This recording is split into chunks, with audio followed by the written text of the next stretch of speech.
Hey Toku Faithful, time for another edition of Ask the Writer. Sorry I've been away, it's due to personal reasons, but you don't want to hear my stories, you want to hear answers to your questions, so let's get into it.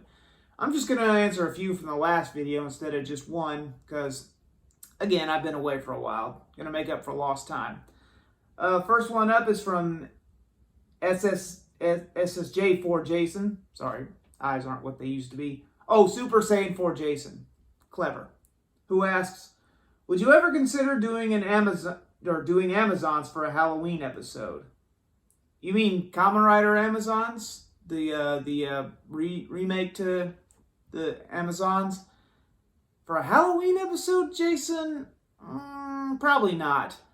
You see, I like to do stuff, or toku for Halloween that's scary. Or I should say, another EZ likes to do stuff for Tokuween that's has elements of scares, fear, monsters, Godzilla, Gamera, giant monsters, stuff like Garo, it has horror elements to it, but Amazons really didn't have that. I mean, it was grim dark, it was ultra violent, but honestly, didn't have any real scares in it. I mean, well, the story, you could argue, is a little chilling. There's some sci-fi elements, but that's Toku, that's Kamen Rider in a nutshell. But I don't know, it wouldn't be enough to facilitate a Tokuween. I mean, I'd love to review it, but again, I couldn't. The only place I know where it's legal is Amazon Prime. Kind of. The irony is Amazon on Amazon. Amazon's is on Amazon. But there hasn't been a physical media release, to my knowledge, so I couldn't review it even if I wanted to. So, yeah. I don't think Amazons would work for Tokuween, so, yeah, I'm not going to pass on that. I liked it. Season 1 of Amazons, great. Loved it. Season 2 was, well, that was scary, but for a completely different reason. It was... It was horrible to watch. It was horrifying to watch, but not for the reasons you're thinking. It was god-awful. So, yeah. I'd rather not watch Season 2 again if I could help it. The movie, or Season 3, compiled into a movie, was good. Yeah. So, 1 and 3 I'd love to see again or maybe review, but Season 2... I don't plan to go near again anytime soon. Anyway, that leads to another question from Kamen Rider 64, who asked, did you happen to delete some of your old videos? Not to my knowledge. I mean, if any of my videos were blocked, it was on YouTube's end, not mine. Like, I tried to upload my review of Kamen Rider 5's Paradise Lost for the anniversary of 5's, and as soon as I did, that got insta-blocked, and I got a copyright strike for it. So... yeah, if anything was removed from YouTube, it was on their end, not mine. And when I had my Patreon up, when I was doing videos a lot, you could pay to get access to my Dropbox, where I've uploaded every single video I've done to a Dropbox folder, which you could have access to if you paid a certain amount. I might put that up again if enough people are interested, but yeah. If you can't find it here, go to my website, tokutai.me. Everything I do should be there, including Ranger Recap if you haven't listened to that. So, yeah. Haven't deleted any videos that I know of. Moving on, we have one from a Dylan Ogg who asks, sorry to bug you with this question again, EZ, but I gotta know, which Kamen Rider season are you least likely to watch again? Least likely to watch again? Probably Ghost. There are some things I liked about it, but all in all, probably not a season I'm gonna revisit anytime soon. I'm trying to think of other ones I don't want to revisit. I think that's really the only one. I could say Forza, but it's been like 10 years or something. In fact, I think the 10-year anniversary of Forza is coming up, or it's already happened. But it's been a while since I've watched Forza, and I remember I didn't really like it. I found the main character very annoying. There was a lot of stuff in the show I didn't like. Honestly, I'd like to revisit that show again and see if that still holds up. But to answer your question, probably Ghost. That's just off the top of my head. And last but not least, we have one from Dynamic Reviewlution. Sorry, my mistake. Who asks, what is your opinion on how some fans think that because it has blood and more violence, Super Sentai is more mature and better than Power Rangers? Okay, I get this one a lot. I see this on Twitter a lot and social media. A lot of people saying, "Oh, Super Sentai is better because it's grimdark and it has more adult storylines." But as we've seen with some more recent shows like Zenkaiger and Dawn Brothers, Sentai can be goofy as hell too. And very campy. I know a lot of fanboys don't like that. They think they should go back to the way it used to be.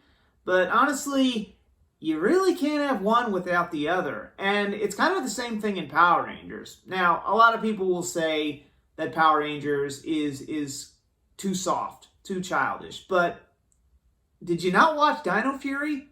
I mean, yeah, it took them a while, but they're starting to get to more adult themes, such as a gay-lesbian relationship. So they're getting there, but I think every Sentai fanboy or fangirl goes through that certain stage when they discover Super Sentai and Tokusatsu where they're like, oh wow, this is way better, this is bloodier, this is more violent, people actually die in this is way better than that crappy Power Rangers.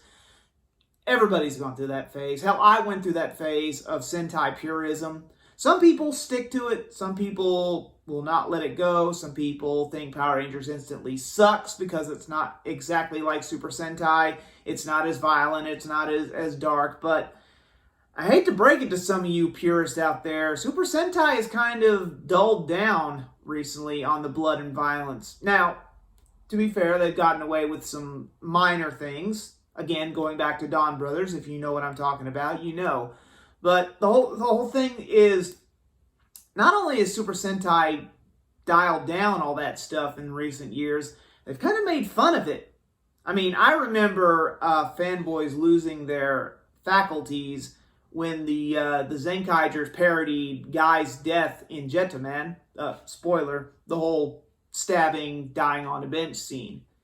That sent people into a tizzy. I mean, people were bickering and arguing how they could trample such a scene, and how others, gave them crap for, it's just for laughs, man. You're so serious. See, this whole comparing Sentai to Power Rangers is redundant. It's pointless. I don't think Super Sentai is better for it, to answer your question. And if you know your Power Rangers history, and if you just stopped at Mighty Morphin, you're missing the bigger picture, because there have been some grimdark elements in Power Rangers. Now, I'm not talking buckets of blood and big-time deaths like, Sentai used to do in the late 80s, early 90s, etc. But the whole thing is, look at Lost Galaxy, for example. Kendrix died. Now, granted, she comes back later, and the whole Deus Ex Machina thing, people will shrug that off. But the point is, for all intents and purposes, she was dead. We thought she was dead. Gone. D-E-D, dead. And if that's not grimdark enough for you, best example, Power Rangers RPM. 6 billion people dead in the nuclear apocalypse. Yeah. I think they got Super Sentai beat on the body count level there because, yeah, those people are dead. I mean, they said it explicitly in the intro. Computer virus wiped out humanity. Everybody's gone. Like 1% of humanity is left. Everybody else dead. Gone. So, again, I'm still shocked to this day that they got away with that. In a kid's show, no less. I mean, they probably would never do that. Hasbro probably would never do that. But the fact that Disney, of all people, pulled the trigger on that is just, wow. And again, honestly, I don't think Super Sentai has done the nuclear holocaust thing yet. If they have, I don't know about it. Yeah, I must have missed that episode or missed that series. I mean, I would love to see them tackle it. It would kind of it would probably throw continuity right out the freaking window, but still, the point I'm trying to make here is that they both have their pros, they both have their cons. Fanboys need to stop turning everything into a dick measuring contest, because at the end of the day, campy, goofy, violent, dark, bloody. It's all tokusatsu at the end of the day. You know, you're bitching about the exact same thing. It all boils down to the same genre in the end. Like it or not. So, yeah, to answer your question, I don't think it makes Sentai more mature. I think Power Rangers can be mature when it wants to be, and I think Super Sentai can be goofy and lighthearted when it wants to be. And that's the way it should be. Well, if you have another question to ask, be sure to leave it below in the comments. Use the hashtag AskTheWriter, and who knows, maybe I'll get to your question next time. Again, sorry for the long wait. I'll try not to do that. I'll try to upload some more shorts, or reels, or whatever they're calling them. Thinking about getting a TikTok and uploading them too. Trying to get in on that craze.